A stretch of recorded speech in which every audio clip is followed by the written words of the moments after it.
we're going to be spending, like I made mention, we're going to be spending the next hour here on a little bit of PowerShell being used in the hacking world. And I thought I better at least let you know who you're dealing with here. My name is Dwayne Anderson, one of the security consultant and instructors with Mile 2.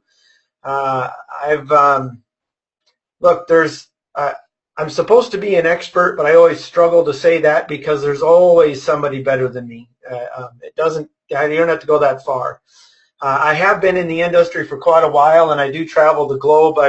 I've actually offered training and or consulting in 35 different countries around the globe, so I have quite a bit of global experience there. And I'm going to share a little bit about some of the experiences as we go through here, some of the things that I do see out there in the world. And I've worked with anything from large governments to banks to small businesses. So I've got a wide range of everything in between. Some are really, really good and fun, and others aren't so much good and fun. It just kind of depends upon. All right, so I do spend a lot of my time in virtualization and cloud. Now, why does that matter? Well, it doesn't matter a whole lot other than the fact that I just wanted you guys to know that a fair bit of my experience is going to be off of virtual machines, good, bad, or otherwise. So we're all good there. Okay. So what are we covering, and why does it matter? So first of all, we're going to take a few minutes and talk about what PowerShell is, and I mean just a few minutes. I am not going to bore you to death with a 2-hour discussion on what PowerShell is and what it can do for you. That's not what we're here to do. We're going to get you into the meat of it here fairly quickly. We're also going to talk about why we care.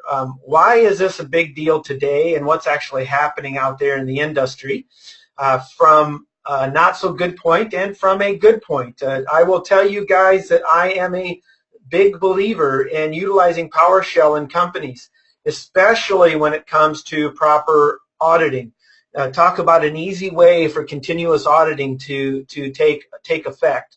And I'll probably talk about that here towards the end when we talk about discuss a little bit of prevention here. We're going to make sure that you guys know what you need to do to make it work and how to go about utilizing it. And then we're going to walk through the different parts of pen testing and what we can actually do here, and what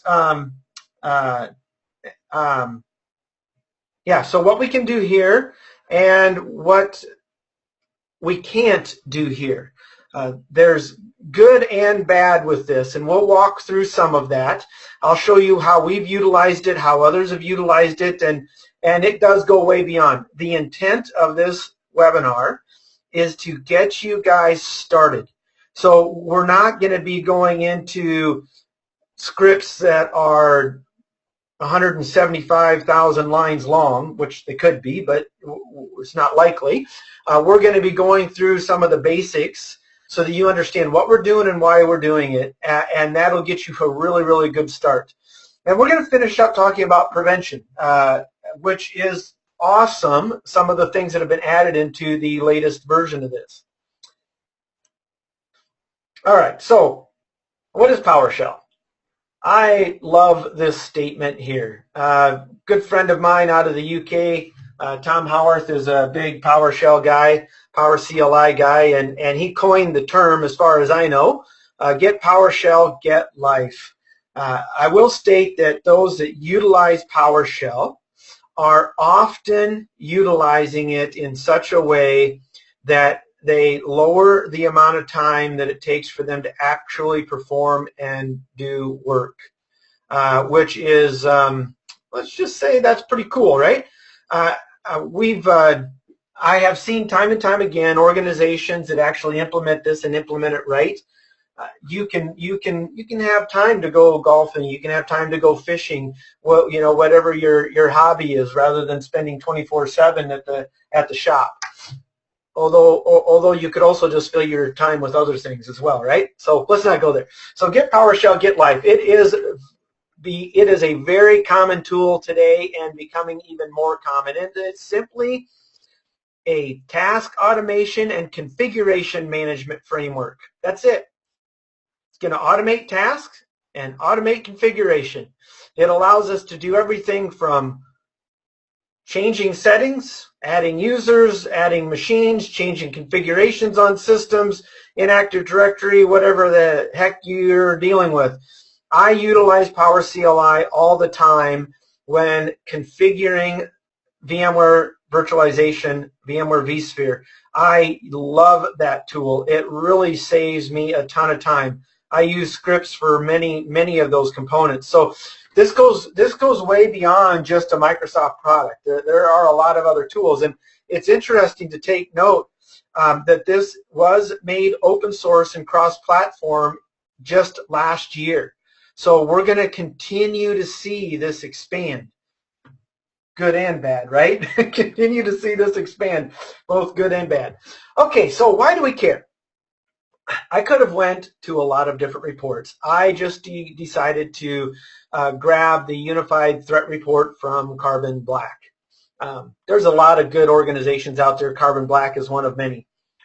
And they had seen in last year, 2016, 38% of the incidents reported by their partners had utilized PowerShell. That is fairly significant.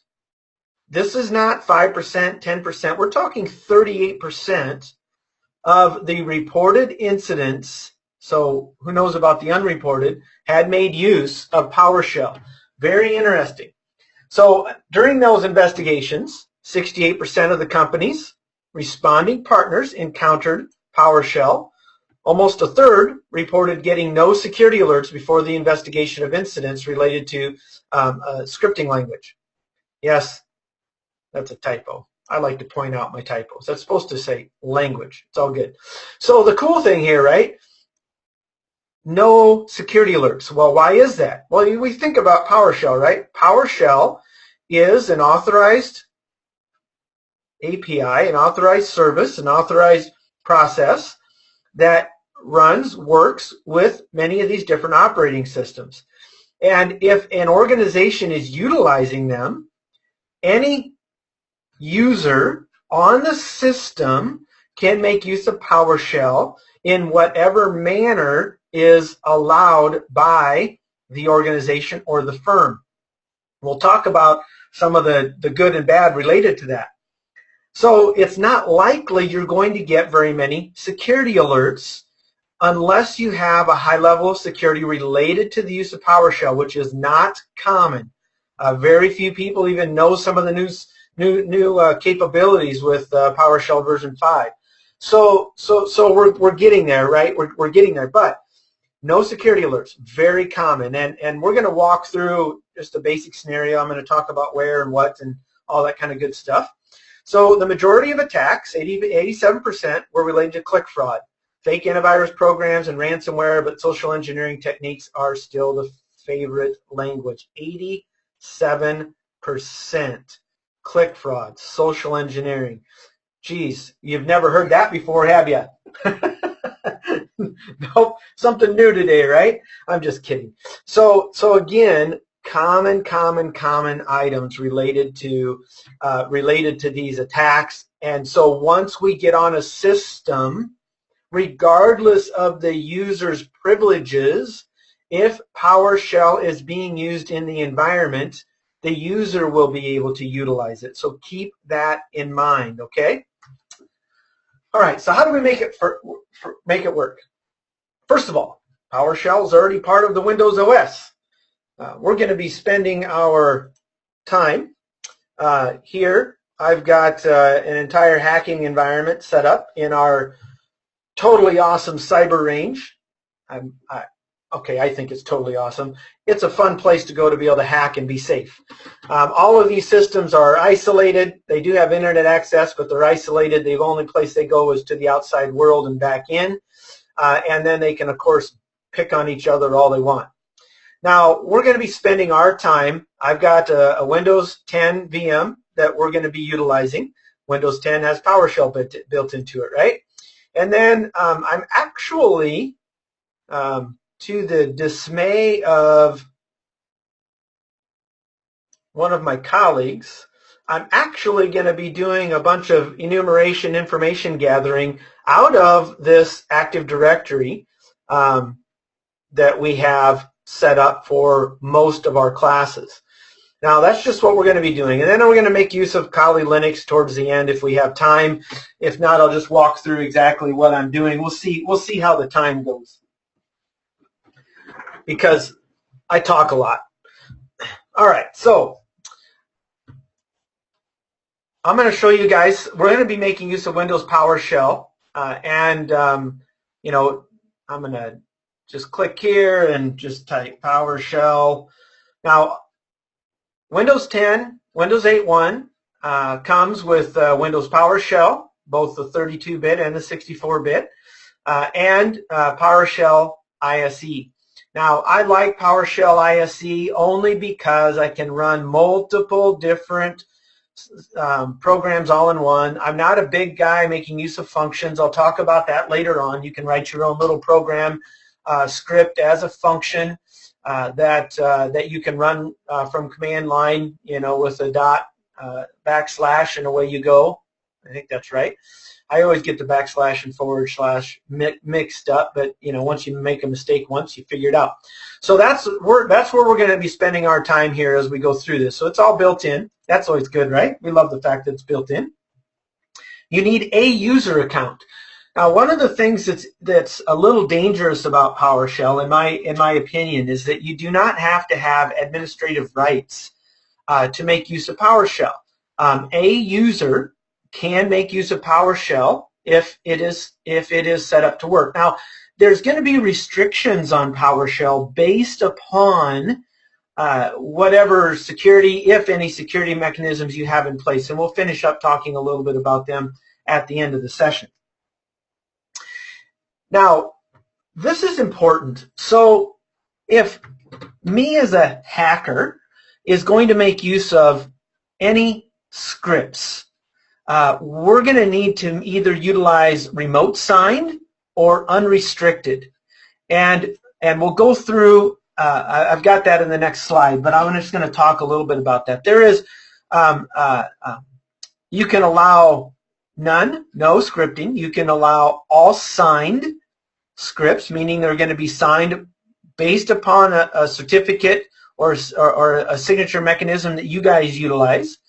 You can use remote sign, meaning that they can be scripts that are signed by any place that can be verified. Now, that's also dangerous if the systems have internet access, because I can sign my own scripts and have them be validated and verified by my own CA. So as a hacker, that's not a big deal. But I most commonly see companies that are utilizing PowerShell.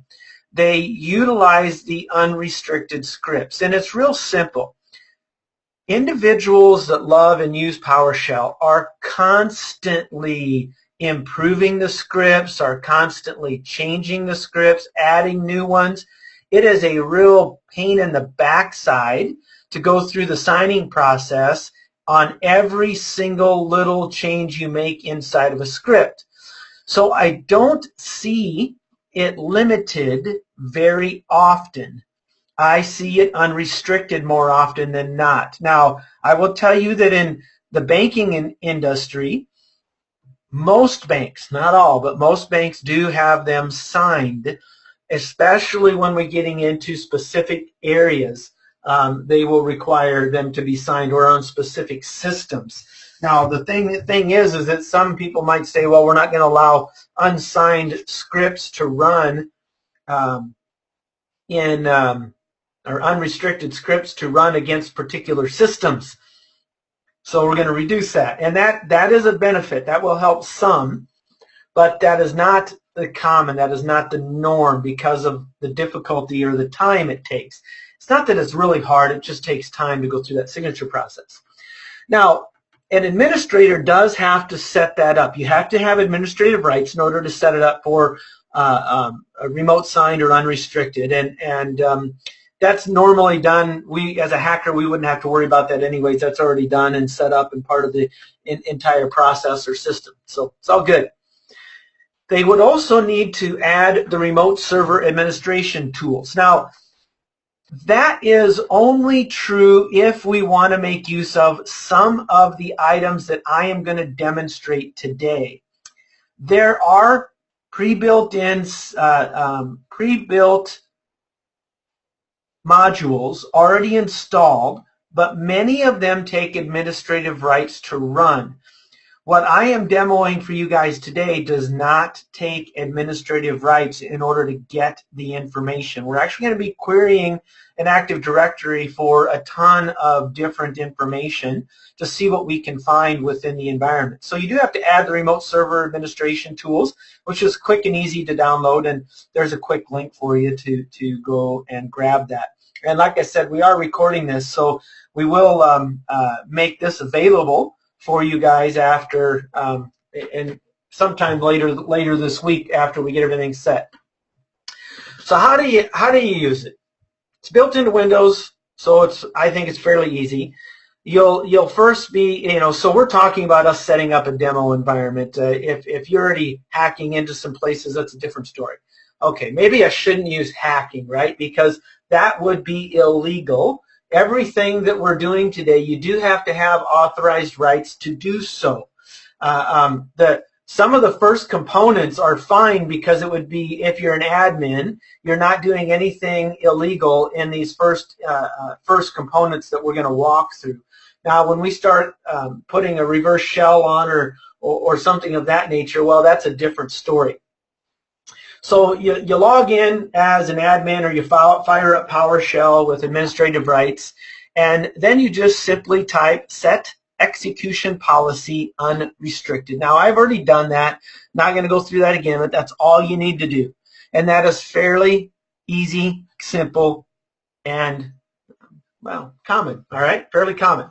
Then we download and install the RSAT, and it's a simple download. You double click on it, installs. Now we're ready to go and we can move on.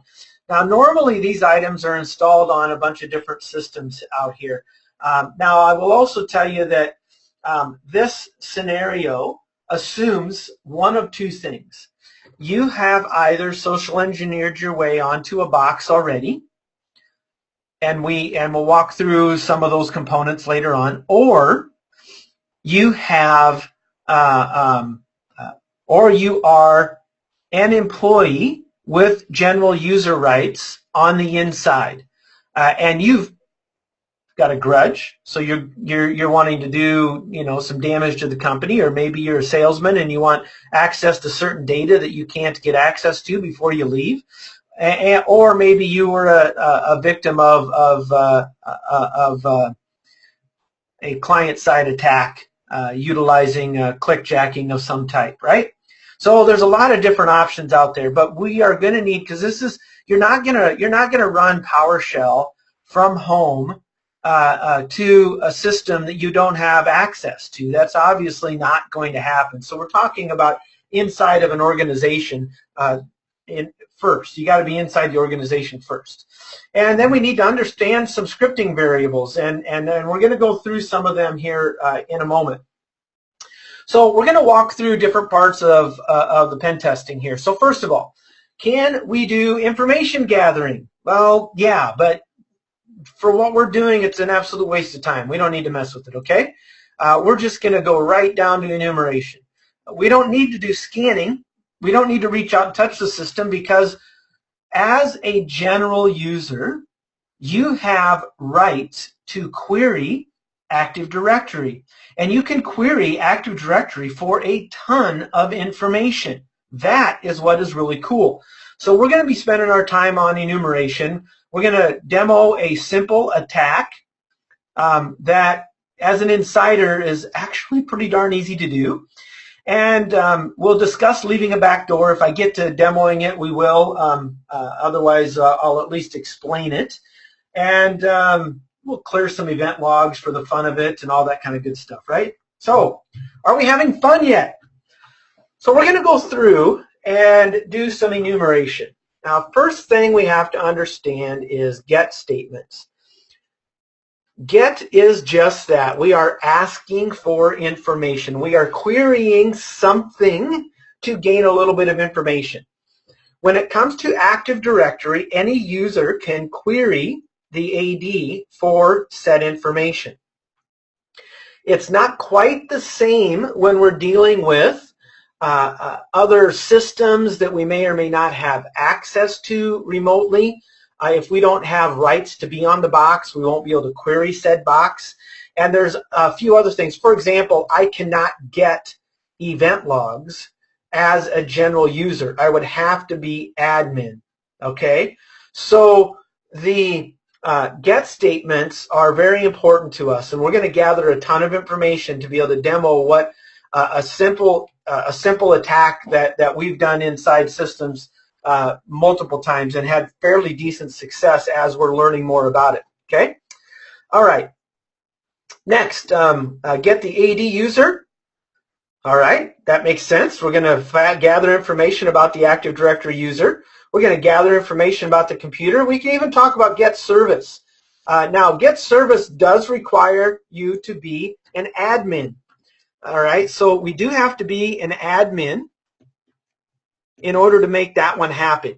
So before we even start getting the service, we've got to figure out how we can become an admin. All right, so what I want to do here is roll you guys through a few different options as we are and explain what's going on so you can kind of see what we can and cannot do here. All right, so I'm in my Windows 10 and I want to point out two things.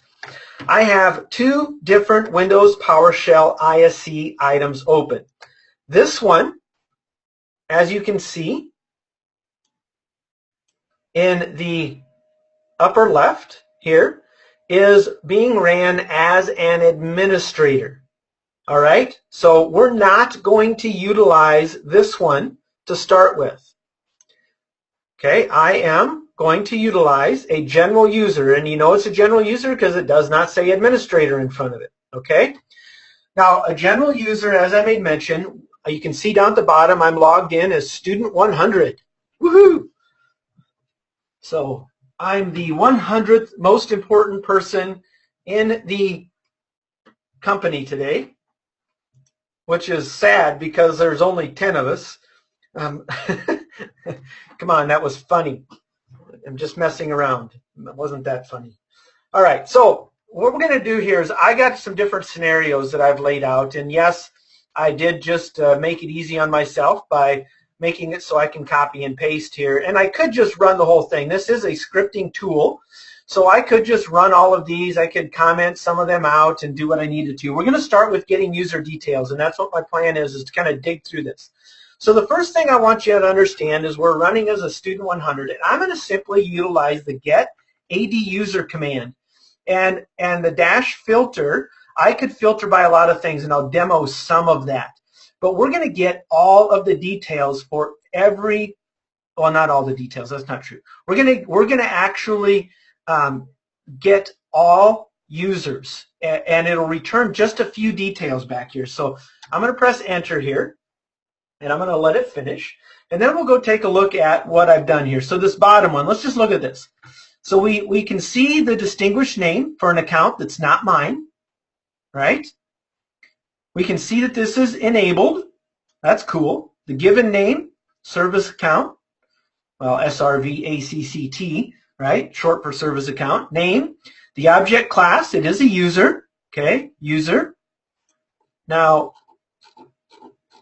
scroll up here. I probably should just, I think I'll wait and do the another command another way because it'll take me too long to find what I want. We got our object, we got our SAM account name, our SID, and don't have a surname there, and user principal name. All right, cool. That's pretty normal stuff. I think you could have guessed most of that just being part of the organization, right? That sounds pretty normal. Well, let's take a look at more of the properties. Okay.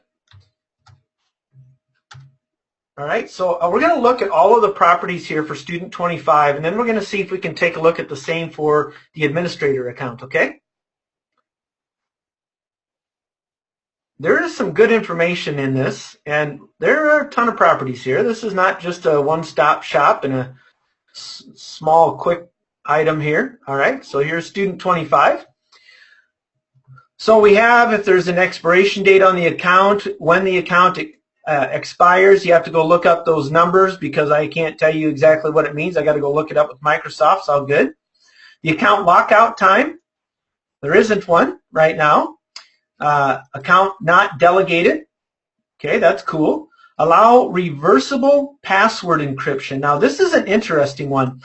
And you'll see that we have one account that allows for reversible password encryption, but the user didn't set it up correctly, or the administrator. We'll discuss what's going on.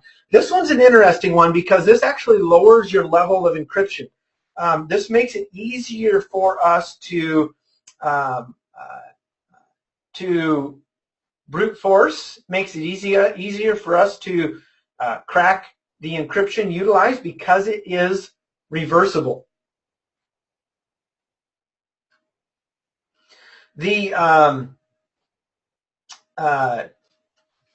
So we like to look for allow reversible password encryption just because it can make it easier. There's also a tool called RVdump that you can download and run that you can actually dump the reversible password encryption in clear text. It's an interesting tool. It's not. I'm not going to tell you it's the easiest thing to work, but it is kind of interesting. All right. So, what else do I want to talk about here? There's a couple of other items. If you have a bad password, bad login count, it will record those here. Notice here that the user cannot change the password. Well, that's good news for us, right? We don't have to worry about that happening in the future. That's I always like looking for those things. What else might be interesting in here? Display name, all good. Does not require pre-authorization. Well, that's bad. They do require pre-authorization. That'd be kind of nice to know if there was an account that did not require pre-authorization. There's a couple of other items I was going to point out here if I get down to them. Whether or not they're locked out. Oh, that's good. They're not locked out. Last log off, bad password attempt. Last bad password attempt, at least it records those things. It's kind of interesting. MNS log on account. Not a big deal there. Let's see, what else did I want to talk about? I know there was something else that I wanted to point out. And it might come to me as I look down through here.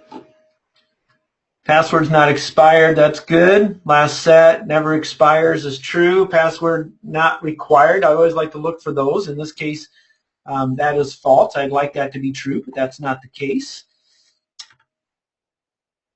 All right, so let me see. Is there anything else here that I want? Just kind of looking down through these, you can see there's a lot of information here. Whether or not it's trusted for delegation, trusted to auth for delegation, so not happening there. All right, I guess we're going to be good enough.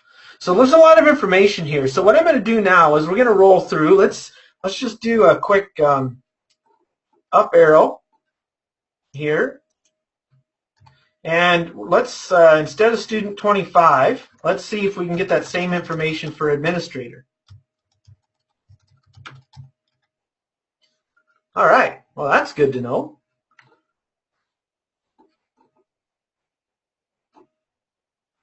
User certificate, well, that might be useful. Yeah, you want to be able to do some certificate injection, fake yourself as the user. That might be very useful for us. Let me see here. So you can see it's all the same details as to what we had seen before.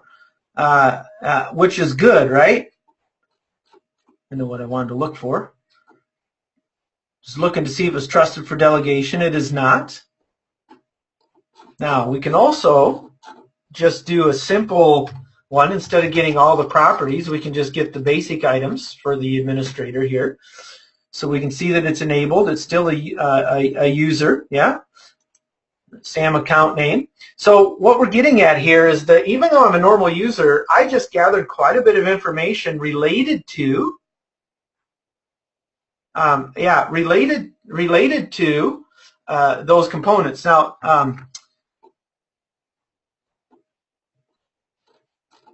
yeah, that's a good example as well. One of the individuals made mention, which is good, that with the member of, we can see how much power that user actually has, what different groups they're in. That's a good one to be looking at as well. I completely forgot about that, so I appreciate that. It's good stuff here, right? A lot of good information that we can gather from this. So let's go down through here and just talk about what's happening on these next items. So to get AD user, we can use this filter command, and we can filter for any of the properties that were listed in that long list to make our job easier. So we're going to take a look at and see if there's any users that have the password not required equal to true. Well, if there was one, that might be kind of nice, right? Oh, we got one.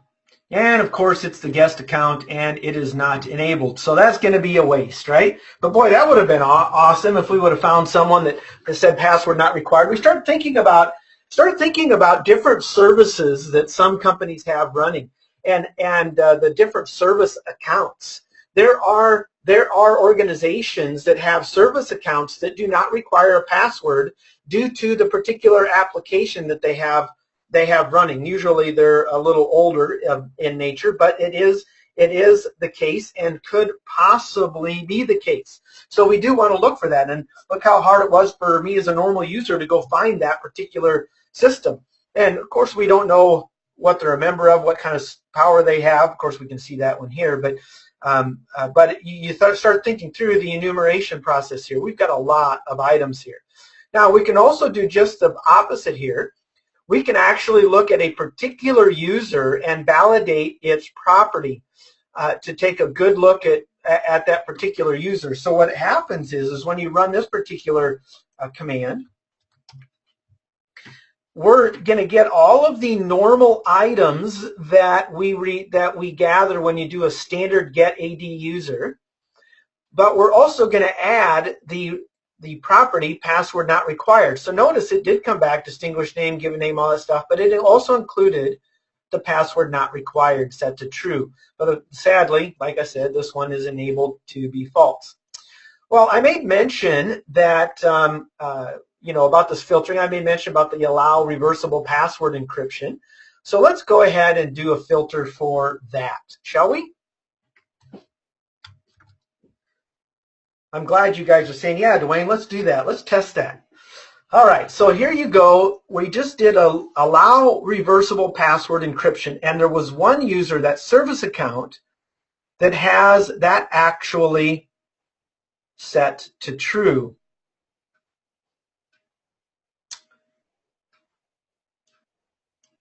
Now, that's interesting.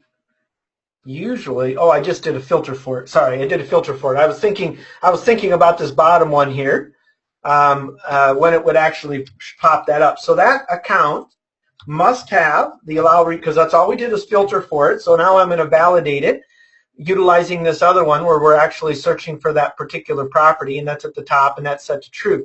So that's interesting, which means that this could be weaker authentication. Now, in order to verify or validate that, let's go see what the domain password policy is, and then I'll explain some of the various components here related to it. I'm just going to do a quick get domain password policy. Now, I want you to keep in mind that if there was more than one domain, we can connect to and provide specific domains in here. We only have one domain set up, so we're sticking with that one and utilizing it. But if there was more than one group, if you have custom password policies on particular groups, we can query that as well. That's not set up in this environment, so that's why we're sticking with what we have here. Okay, so we can see the complexity is enabled. Well, that's good news. The distinguished name, MWHA.local, that stands for Midwest Housing Association. Woohoo! All right. Lockout duration and observation window is 30 minutes. Now look at this one though. This is interesting. The lockout threshold. This is the default setting for Windows. So when it's set to 0, that means that we can have as many bad logins as we want. We are never going to be logged out. You set it to 1, you have 1 bad login, you will be out for 30 minutes. You set it to 3, you'll have up to 3 bad logins, and then you'll be locked out for 30 minutes. But at 0, that means it is off. That means that there is no lockout threshold, which is really cool. Our maximum password age by default is 42 days, but we already saw that some of those accounts we're never required to change. Minimum password minimum password age is 7. The minimum password length is 7, but the age is 1 day. Object class, domain DNS, yay. We can password history count. They keep 24, but since we never changed it, it doesn't matter. But the bottom one, notice here, reversible encryption enabled. It is set to false. Now, in order for that user to actually work and function, he needs to fall under a password policy that would also be set to true. So usually when companies are making use of that, they will have a separate OU just for those users, and they'll have a custom domain password policy for that OU, for that organizational unit. And then that would be set to true, and then when you set the user to true, then it is saved. And I'm sharing that information because when you go to gather some passwords, when we go to enumerate some of these items, we could actually get that in clear text if it was set to allow reversible encryption, but that's not the case. So now, here is the key behind this, okay? Here is the key behind this. The reason that I think this is so dangerous is when we know the lockout threshold. This is important. Okay, lockout threshold and lockout time. I want you to stop for a minute and we're going to walk through. I'm going to go to get some OS details, and we're going to walk through doing some dictionary attacks. But I want you to keep in mind, even if you had this set to 3, I am going to try 2 passwords, and I'm going to put a wait in my script, and I'm going to wait for 30 minutes. I'm going to try 2 more passwords. I'm going to wait for 30 minutes. I'm going to try 2 more. You see what I'm getting at? Regardless of what this is set at, we can run a script for a long time and try to guess the password. We know the password minimum password length, and if we have any idea about the organization and its people, the bigger the company, the more likely you're going to find some passwords. Right? Just use the top 100 passwords. You will find somebody utilizing them. I can almost guarantee it. We do every time. So it's just kind of an interesting thought process behind what is happening out there and what can be done. So we're just going to walk through some of that. All right. So we've talked about getting the user details. Let's go take a look at the operating system.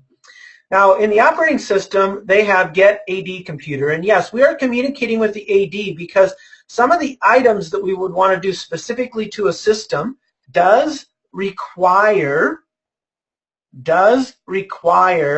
administrative rights. So we're not going to go there. So let's take a look at get AD computer with our filter asterisk, just like we had done before. So there's a ton of computers in here. We'll just look at this bottom one because it's easy. All right, so we got the distinguished name. It is enabled. The host name. It is a computer. Nothing special there. Let's go see what else we can find out. So let's take any of these systems. I don't know what system I want. Let's do VRA-1, shall we?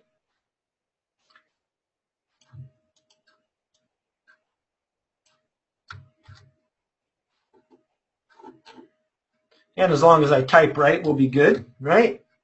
Let's come over here and let's VRA-1. Remember, this is Windows, so it is not case sensitive. If we were working in Linux, it would be. So let's see what we find. So here's VRA1, and this is all the information that is actually in the Active Directory. All right, so I'll scroll down here. There's a couple of things talking about enumeration yeah. All right, so cannot change password. Oh, that's good. We can change our password, our common name. Here's our, I can never say it. Anyways, that name, I don't know why I struggle to say that. Sometimes I can get it spit out and other times I can't. It's all good. Our distinguished name, it's all good. Well, look at this. We got an IP address. Hey, that's cool. So here's our IPv4 address. If we were making use of IPv6, that would be listed there as well. Obviously, we're not. Last login. Cool. Lockout, login. Object category. So here is our operating system. So this is a SLES operating system. This happens to be VRA1. This happens to actually be a vCloud or a vRealize implementation. They're running on a SLES OS. The service pack is unknown. The operating system version is 11, so that's good to know. Primary group ID. Lots of good information here, don't you agree? We've got quite a bit of information. Now, let's just talk about hack-in systems here and what we're going to want to look for. So this next item, I'm going to go ahead and first paste it in here, and then we'll talk through this. So we're going to gather every VM. We're going to gather every property. And then we're going to list this in a format. So that's a pipe command. We're going to pipe it to a format table. And we're pulling out the name, operating system service pack, and operating system version. And that is what we're going to take a look at. Scroll over here. And we're going to tell it to wrap and auto space so that we actually get to see everything. Because if you don't put the -auto in there, it'll cut it off at, I don't remember how many bytes it is, it'll cut it off and you won't be able to read everything. So we want to be able to read everything. So let's see what we can gather here. How hard is our information gathering today? Woohoo! All right, so there you go. We'll scroll up so you can see what it looks like from the top. Did I wake you guys up? Well, hopefully. Well, you better not be sleeping on me. All right, so, and as you can see, this is fun and time-consuming. We got a whole lot of systems here. So we've got our name, we've got our operating system. If the operating system service pack is listed, so this tells me that somebody, I'll blame myself on this one, has not updated our Active Directory since the original install. That's probably not a good thing. We don't have any service packs there. Operating system version 6.3 9600. Now that is really good information. Wouldn't you agree? Now if I'm working as an insider, gathering this information is fairly easy to give to someone that's more skilled. Or they'll, okay, now that I know what you guys have in there, here's what you need to do to crack into it to gather that information. Right? So you can roll down through here and see a ton of good information. MWHA, MPT. Oh, that was a interesting one. So we got a couple of multi-point server 2012 premium. That's kind of cool. Windows 7 Enterprise. A couple of SLES. There's some unknowns. So they couldn't, the ESXi hosts don't register the proper information. But that's interesting because it does say likewise open 6.2. Now that is interesting. So because I'm a virtualization guy, I know that that means that this is version 6 update 2 that's installed on that particular ESXi host. So that's kind of cool. So even though it doesn't tell me, I just did some enumeration there, and I could go gather more information if I needed to. So you scroll down through and see all this. Now that's kind of cool. Now let's just say that you and I are going to say, well, we want to actually go right in and look at the 2012 servers. So what we're going to do now is we're going to simply do our filter for operating system equals to Windows Server 2012 R2 Data Center, and we're looking for properties, all of those properties that we had listed before, but we're only looking for that particular operating system. So there we go. Here's all those systems that have that unique operating system. Well, you know what? That's not quite enough because I need IP addresses.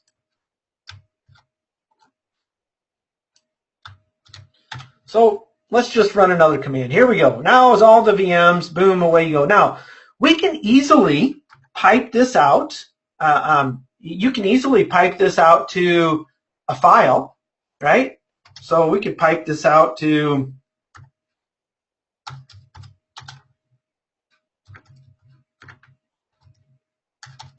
systems.txt. I could also use, I think I'm going to go with CSV. There we go. And you'll see here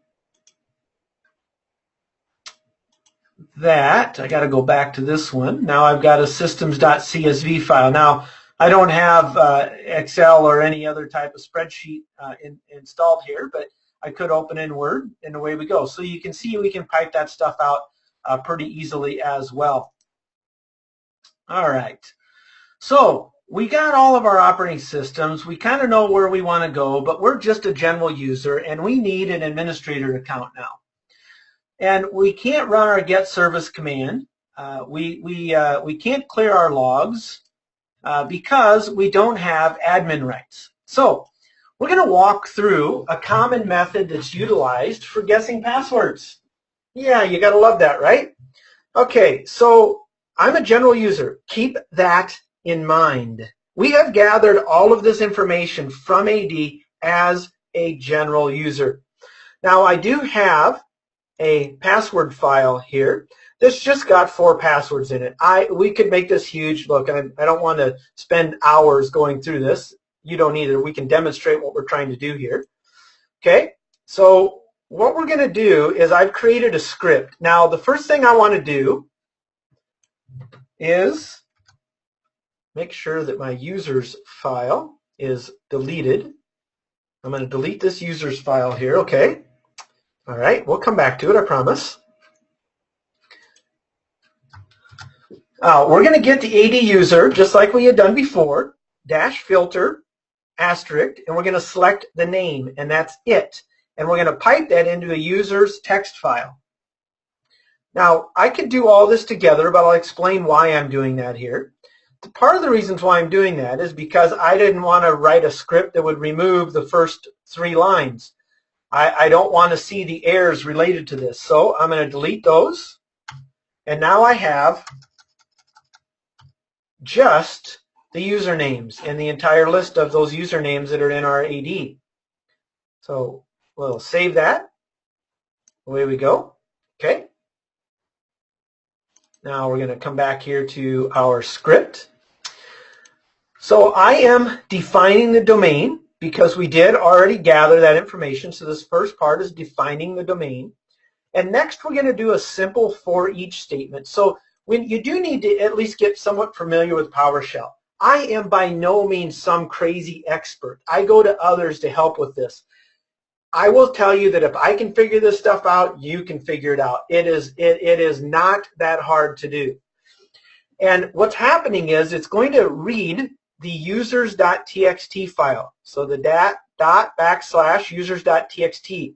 Now, I did not have to put a folder in it because I am already in the users student 100 directory.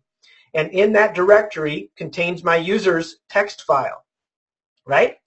So we're going to look at that content. So it's going to look at every single item, and for every user, $user, in get contact, in that file, we are going to do the rest. So if there's 2 users, it's going to do this on 2 of them. If there's 100, it's going to do it on 100. If there are 2,544, it's going to perform it on 2,544. And next we are changing the user account. We're going to provide the variable $UN. What we're doing is we're making sure there is no spaces in the username. Remember, if it pulled in a space, made him, which I'm sure it did, if it pulled in a space after any of those names, that would error out when we go to do our password guessing, right? Our dictionary attack. So what we're doing is we're making sure that username has no spaces in it. So we're replacing the space with nothing. So we're just removing the space in the username, which we need to do. And then we're just going to print out on our screen that username so we can see who we're attacking. And then we're doing another for each statement. And you got to make sure you have these brackets before and after. And before and after, they got to be in there, otherwise it's not going to work very well. All right, so in this for each statement, now we are going to look at every password. So if we had 5,277 passwords in our password file, it would run through this for each statement for every user 5,277 times. And fortunately, there's no lockout on the users. So we don't even have to worry about time. We don't have to put a wait statement in here. Because normally we would do this twice, and then we would wait. So for or 3 times, for every third time, we would put a wait statement in here. And you can do a counter and set that up. It's not hard to do. It's another fairly simple process. All right. Now, this next items here, you would end up having, like me, I'm not an avid PowerShell user. I had to go look these items up in order to, when we first started doing this, I didn't know what any of this stuff was. I had to go look it up. So I'm doing the exact same thing with the password, making sure there's no spaces in there on every single one of them. And then we are defining the system directory service account management context type as domain. We're going to be utilizing the domain for our account management context type. And then we're creating a new object within our Active Directory under account management, and we're utilizing a principal context format. Now, I'm not going to sit here and try to tell you all of the details, what's actually happening here. In the end, we're attempting to create a new object within our AD. Now, we're not going to actually finalize the creation of that, because before we actually finish the creation of the principal context, we're validating the passwords, but then we never actually create the new object. However, this is going to have a ton of logging if set up correctly. So I'm going to show you a secondary method utilizing some executables that are built into PowerShell that do not log near as many details and are easier to bypass loggers. All right, so hide yourself. And so now we're going to utilize, so we're creating a new object, based upon $CT, so it's domain context type account management. And we're defining the domain, which is the MWHA. We have to have that as well. And then if and only if this equals true, so you're going to run the $PC, yada, yada, yada, and which is going to be either a true or false. So the username and password is either going to be valid or it's not. And what I've done is I've created a simple if statement. If it's true, tell me it's true. Otherwise, don't do anything. That's all that I'm doing here, all right? So you got all that, right? Let's see what happens. And of course, we know what we're doing because we have it in our account, but just to show you here.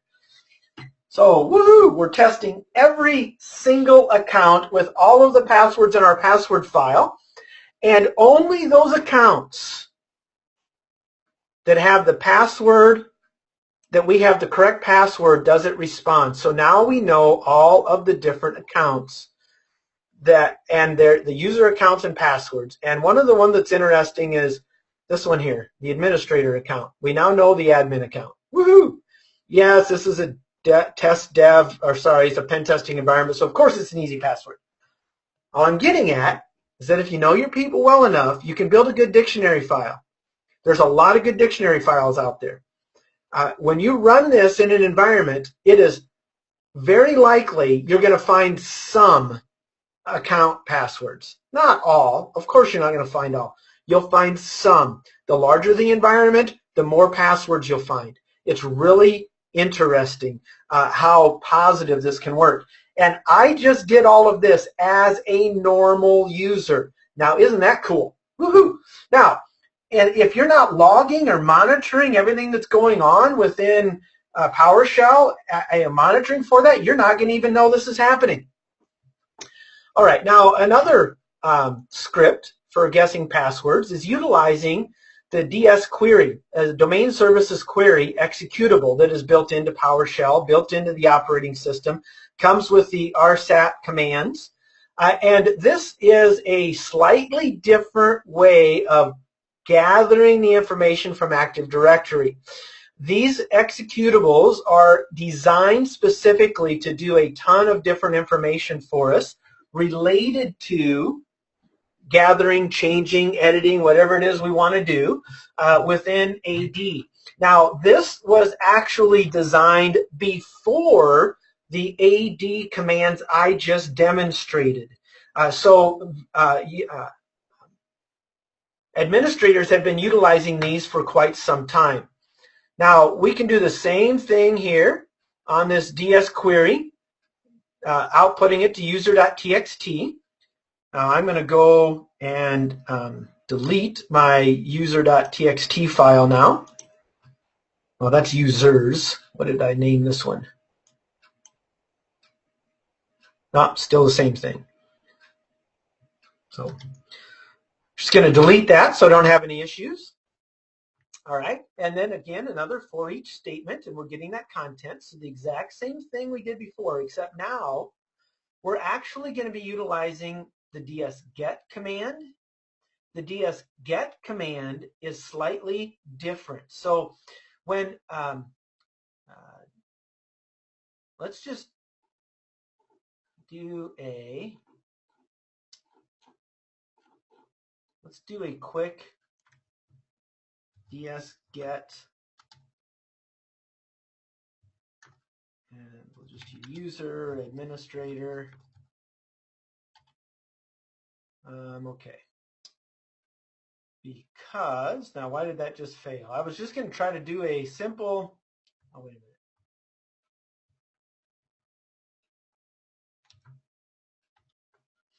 Still. Well, I don't have something quite right here. Don't you hate when that happens? Oh, I know. Need to tell it what I'm actually, did I type administrator right? Still don't have something right. Well, maybe I'll just run the command and make it show you. I went through all of this before and now my mind went blank on me. So typical components. That's the script run. Did all of this ahead of time, one item at a time, and of course I'm going to have issues.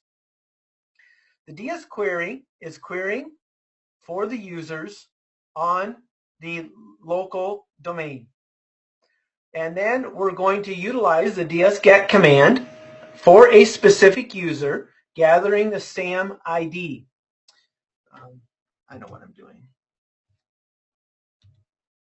So DS query.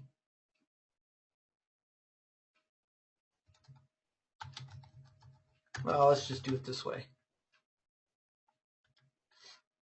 So here is with the DS query, the command, that you're going to get all of these lengthy FQDNs. So this is what I've done wrong. I forgot about that. So these are your domain names that are built into the environment. And ds-get is actually going to. So now if I do and that's what I was doing wrong. It doesn't. You have to have that name in order to make it work. Okay. So now with the ds-get command, we're going to be able to see the SAM ID, and this has 3 entries. Now, the reason I wanted to show you this, and I forgot to run the DS query first, I apologize. So the reason I wanted to show you this is so I could explain what was happening here.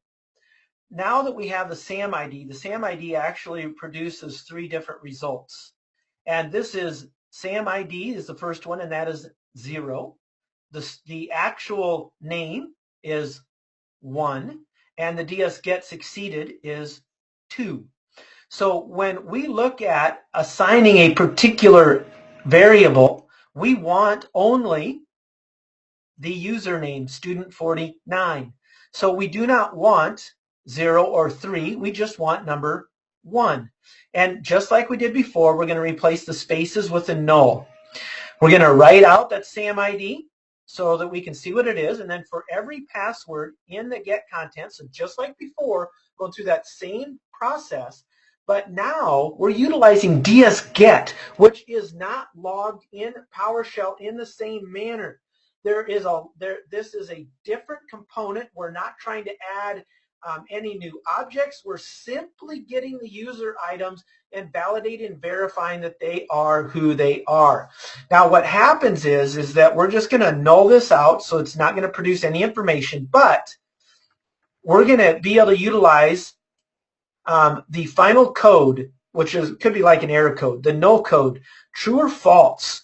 And anything that produces a true, the $? is going to write out and give us the information. This is just a slightly different way of producing the exact same stuff. So here we go. And now it's testing. In this case, it tells us every account. Those that we guessed, it produces the password, and those that we didn't, it doesn't produce the password. Exact same manner, a little bit more stealthy than what we had before. Kind of cool, right? Yeah, woohoo! So here we are hacking away. Now, it's already past my hour. So what are we going to do here? Well, I'm going to show you a couple of different commands.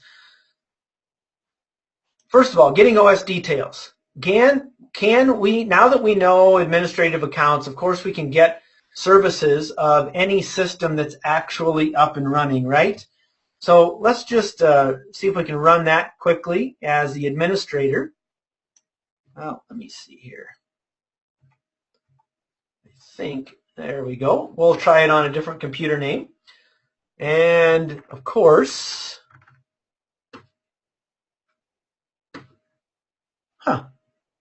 well, that's interesting. That computer might not. I just ran this. Not kidding. I just ran this a few hours ago to gather those services as administrators. So that's interesting that we don't have that information. Huh.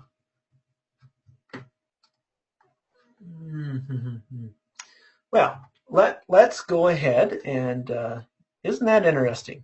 So maybe I need to open this again as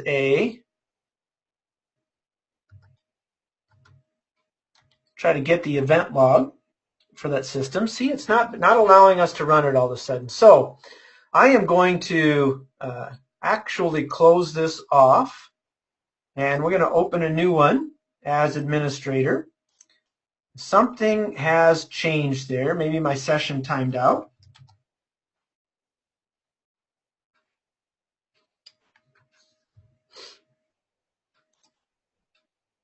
So we'll go ahead and do that, because remember, we do know the administrative username and password.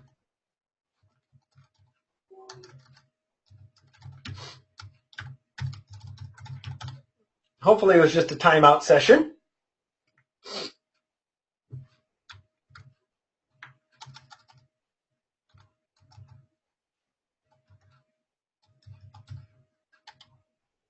There we go. It was just a timeout issue. All right, so here we can see all of the services that are running on this particular system. I just wanted to show you that now that we have that, boom, we can get that information. We're querying directly that particular VM. And we can also, I'll come back over to my normal session here and go to the event logs. Let's go ahead and see about getting event logs. And this is on an RDP session, a multi-point server. We're just going to gather that information quickly.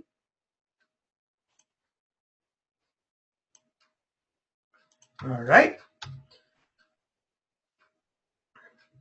And we're looking at the newest 10.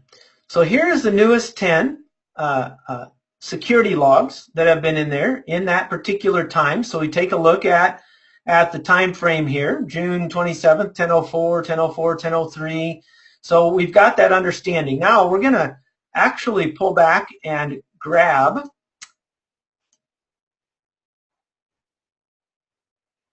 we're going to clear now these event logs and see what happens, shall we? Hiding our tracks. Gotta love that, right? All right, so it says that it finished because there was no errors. So let's see about getting those. Wow, look at that, 10:06 instead of 10:04. So you start seeing, okay, those quite interesting.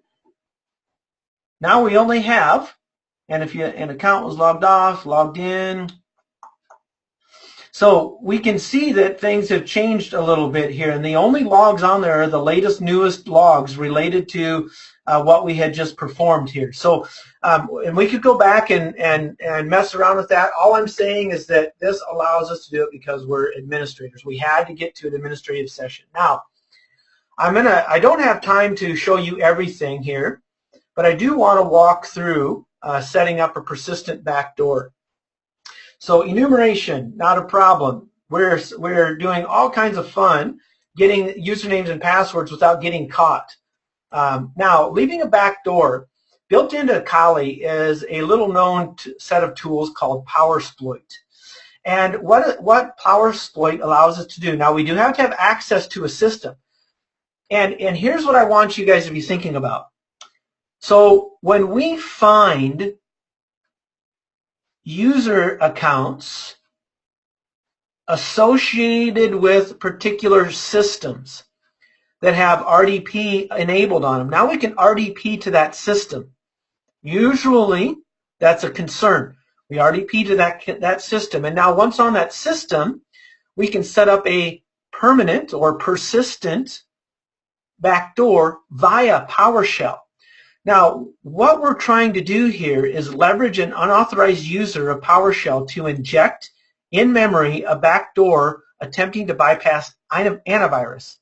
Now, I'm going to show you guys the PowerSploit. PowerSploit is available in GitHub from PowerShell Mafia. They have antivirus bypass, code execution, exfiltration, setting up persistent systems. In other words, what will happen is you can actually migrate to a service that runs all the time and embed a DLL that will run with that service every time the system's either logged on to or turned on. So we get that particular component. Sometimes we can escalate our privileges there as well, and there's some additional reconnaissance that can be done. This is a really nice tool, and maybe in my next session, well, we do this actually in our class. So I was going to say maybe in the next session, but I'm planning on doing something else for the next session. But it's some good stuff here, and it's not hard to do. You use MSF Venom from Metasploit to create your package, upload it, download anything you need in memory. So we're running in memory, which can bypass antivirus. And we actually do antivirus bypass in our course, but I think in our next session, next month, we'll actually be doing an antivirus bypass session. So that's what we're going to try to do in our next session. We don't have the date or time yet. I'll get to that in a moment. Just be thinking, antivirus bypass is what's coming up. All right, so PowerShell Mafia with PowerSploit, some good stuff. All right, so how do we did the covering tracks here. Prevention. Sign all your scripts with X509 certificates and set the execution policy to all signed. That will prevent most of this from happening. They would have to be able to sign with your same certificates in order to run. That's going to be much more difficult to do. Only have the remote administration tools on your Bastion host. Only set it up on the systems that need it, period. Now, PowerShell version 5 has the ability to do script block logging. We can have system-wide transcripts. Any PowerShell scripts, single codes that's ran will those transcripts will be logged, every single one of them. So everything I did, even though I was an authorized user, would be logged, so we can easily track down what the heck was going on. That's good. Now, they've also got something new where we can actually make use of App Locker to constrain the PowerShell usage. Now, this goes in even greater detail than utilizing signed scripts. That is a fairly new system as well, which is quite good. So here you go. Those of you that stayed on to the bitter end. Our next webinar, we're gonna be doing with doing antivirus bypass. Be on the lookout, because we do not have a date yet for that, but be on the lookout. So antivirus bypass, probably utilizing Metasploit, and maybe I might even throw in here PowerSploit for that as well. Now, for those of you in the next webinar that stay to the end, will be in the running for a free seat to any of our online classes. Whether it's a pen testing class, a cloud security class, a virtualization security class, information security class, whatever it is you desire, that's the way it's going to be. So share with your friends, or maybe you don't share with your friends. Maybe, you know, don't share with anybody to keep your numbers down. Or you tell your friends about it and tell them if they win, they have to give it to you because you shared the information with them. All right, so we do have some upcoming CPTE classes as well. Lots of good information out here. And for those of you that might be interested, you can go to the Mile2 website for our pen testing engineer outline. Lots of good information here, what we do, what we don't do. Our public schedule, so these are the classes you'd be in the running for, online classes you'd be in the running for if you attend that next webinar. And so you just go to mile2.com/schedule, and away you go here. And be on the lookout, the mile2.com/schedule/events. This is where you will find out about our next webinar. We will post that probably with sometime in the next week related to when the next webinar is going to be, and that's going to be on bypassing antivirus. So be aware of that. That's where you go to view that, mile2.com/schedule/events. And if you're already on our email list, you'll receive that information as well. Remember, in the hands-on classes, we endeavor to spend a lot of time with hands-on. You can't get good with penetration testing with security without doing the hands-on. I just went and showed you all of these little links here, so there they are for you guys. I want to say thank you for your time today. I appreciated it. This is recorded, so everything that we've done will be available via our website and or YouTube at a later time, so that you can go through, practice, spend time, get good at enumeration with PowerShell as a general user. See how many of your, if you're an administrator, see how many passwords you can guess with this particular system. Good stuff, right? All right. You enjoy your day. I'm signing off now. Have fun, and we'll catch you the next go.